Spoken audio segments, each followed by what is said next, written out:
लेकर तमाम बातें हो रही जी। आपने एनआरसी और सीएए के समय यह स्पष्ट कहा था जी। कि पहले कौम के लोग इसको पढ़ लें, देख लें, उसके बावजूद उनको अगर यह लगता है कि इसमें काबिले एतराज बातें हैं तो उसको आकर फिर विरोध प्रदर्शन करें। इसको लेकर आपका क्या कहना है? आप सीएनआरसी पे कहां चले गए आप? सर, इंटरजेक्शन बीच में उनको आवश्यक लग रहा है। वो चाहते हैं कि जब आप बोलें उसी समय हिज्जे करके वो से आपसे सवाल भी पूछते रहें। एक सेकंड माइक लगवाइए आप। माइक सबको लगवा दीजिए। सवाल इनकी इमामत पे नहीं, इनकी इमामत तो यह है कि आपको इमाम एएसआई ने बनाया या दिल्ली वक्फ बोर्ड ने बनाया। हो गया आपका सवाल?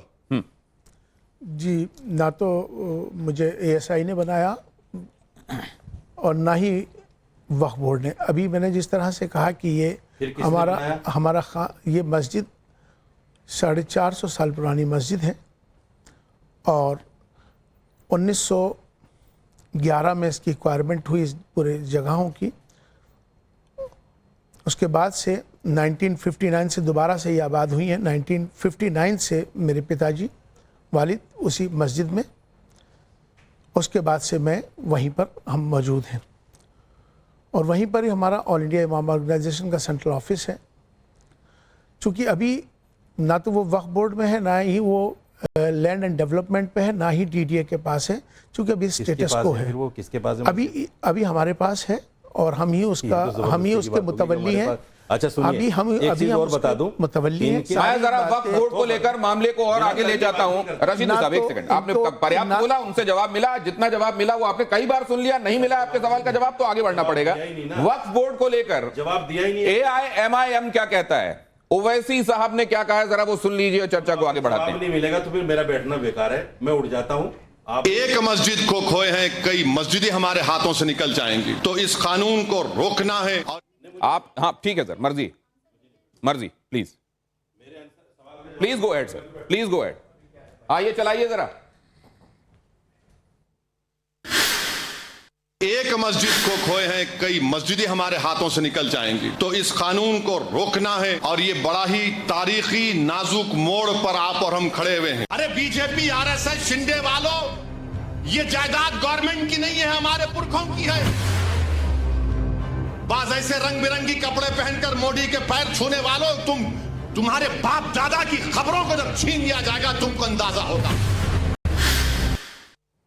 ये किसके बारे में कह रहे हैं कि रंग बिरंगे कपड़े पहनकर मोदी के पैर छूने वालों और तुम्हारे बाप दादा की कब्र भी तुमसे छीन ली जाएगी? मुझे नहीं मालूम है इनका क्या जहन और किसके लिए इन्होंने बोला है, इसके बारे में मुझे नहीं मालूम है।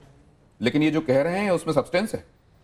किसके लिए बोला है मुझे नहीं मालूम, मतलब उनका जहन किस पे। वक्फ कानून में अमेंडमेंट को लेकर जो लोग मौजूदा सरकार के साथ सुर से सुर मिला रहे हैं, उनको नहीं मालूम कि वो अपने पैरों में कुल्हाड़ी मारने वाले हैं। इसको दूसरे शब्दों में इस तरीके से समझ लीजिए।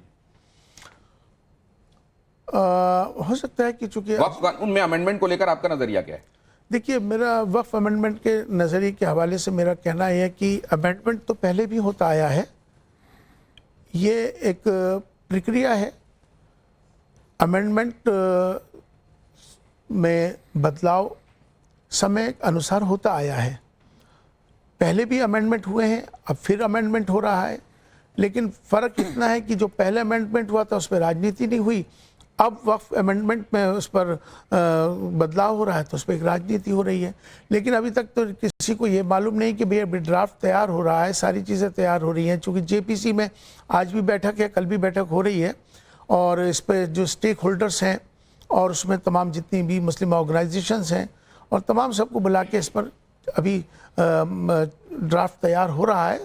तो मुझे लगता है कि तैयार हो चुका है, वो तो पब्लिक भी हो गया है, आपको शायद पूरी जानकारी नहीं है। जी, अभी जेपीसी की आज नहीं वो जेपीसी का ही है ना, आज भी बैठक चल रही है। चला गया है वक्फ अमेंडमेंट का जो ड्राफ्ट है वो तो बन चुका है। नहीं, वो पुराना देखिए, अभी जेपीसी की बैठक चल रही है, अभी इसे ड्राफ्ट मुकम्मल तैयार नहीं हुआ है। पहले की बात है जी। आज बैठक चल रही है पार्लियामेंट नहीं, लेकिन वक्फ को लेकर अब जरा मैं ये बहुत जल्दी से समझ लूं। आप वक्फ में जो अमेंडमेंट हो रहा है जी, जो प्रस्तावित अमेंडमेंट है, आप उसके साथ हैं? देखिए, क्या वो आवश्यक है? देखिए कि समय अनुसार जो बदलाव होता है कि आज के हालात के हिसाब से उसको जो उसमें कमियां हैं उनको सही करने की तरफ अगर सरकार कर रही है तो उसमें क्या बुराई की बात। अगर कमियों को दूर करने की तरफ, अच्छा मैं ये भी बता दूं कि अभी हमारे साथ साजिद खान साहब थे, साजिद रशीदी साहब, लेकिन अचानक उनको उनके सवालों का जवाब भी मैंने यहां से लिया, लेकिन उन्होंने कहा कि मेरे सवालों का जवाब नहीं मिल रहा है तो मुझे यहां से चला जाना चाहिए। क्या ये जो, और वो दोबारा आ रहे हैं, ये अच्छी बात है, तो अगर वो दोबारा आ रहे हैं तो मैं उनको वेलकम करता हूं, आइए आपके सवालों का जवाब लेते हैं। लेकिन क्या ये जो माय वे और हाईवे वाला तरीका है, क्या वो ठीक है, ये भी उनसे हम पूछेंगे। लेकिन उससे पहले वक्फ को लेकर अभी चीजों के मुकम्मल हुए बगैर अपने अंदेशों को लेकर लाउड हो जाना, ये कितना ठीक है? देखिए दिनेश जी, कुछ एक तबका है हमारे यहाँ पर भी जो जयचंद का काम कर रहा है, जो वक्फ अमेंडमेंट जो ये एक्ट जो आया है उसके लिए जो है छाती पीटी जा रही है कि बहुत अच्छा हो रहा है, बहुत अच्छा हो रहा है। हमारा कहना ये है और हमारी पार्टी का कहना ये है कि ये हमारे लिए वक्फ अमेंडमेंट जो बिल है ये मिनी एनआरसी है। पहले हमारी सीए के एनआरसी के तहत हमारी नागरिकता छीनी जा रही थी, अब जो है अब हमारी ज़मीनों को छीनने के लिए सरकार इस तरीके का एक बिल लेकर आई है जिससे कि हमारी जितनी भी मस्जिदें हैं और जो हमारी इबादत गाहें हैं और जो हमारे कब्रिस्तान हैं, उन सब चीज़ों को वो उस पर अपना पूरा कब्जा जमाना चाहते हैं। नागरिकता छिन गई, कौन कौन परेशान हो गया, कौन एक आध नाम आप बताइए। बिल लेके आए थे ना, एक बिल लेके आए थे ना, तो ये आपके अंदेशे हैं या ये सच हो गया? नहीं, बिल लेकर आए थे बाकायदा, उस पर तो पूरी चर्चा हुई। नहीं है, ये सच होने वाली चीजें हैं, इसलिए ये एप्रीहेंशंस हैं। जल्द से यही तो दिक्कत हमारे सामने आ रही है कि कोई भी विषय हो, चाहे वो एनआरसी का हो, चाहे यूसीसी का हो, सीएए का हो, जनसंख्या का हो, ये सारे जो विषय हैं ना, बेसिकली ये विषय सारे राष्ट्रीय विषय हैं, लेकिन उस पर एक राजनीति होती है और उसी पर राजनीति करते हुए उसको ये सोचने लग जाते हैं कि मतलब ये हमारे लिए। तो आप क्या ये समझते हैं कि राष्ट्रीय विषयों पर कंसेंसस बनाना संभव नहीं है? बनाना, देखिए हमेशा क्या होता है कि राष्ट्रीय विषयों पे सबको मिलकर उसके हित में हम सबको मिलकर आगे जाना चाहिए, उस पर राजनीति नहीं होनी चाहिए। मिसाल के तौर पे एनआरसी सीएए का मसला सामने आया, लोगों को गुमराह किया बहुत से ऐसे लोगों ने कि सीएए मुसलमानों के विरोध में है, जबकि सीएए सबको पता है कि वो नागरिकता लेने के लिए नहीं, नागरिकता देने के लिए है। तो लोग समझते हैं नहीं ड्राफ्ट क्या आया, क्या चीज़ आई, लेकिन उसमें पहले से पहले उस पर राजनीति करने, उसके विरोध में खड़े हो जाते हैं।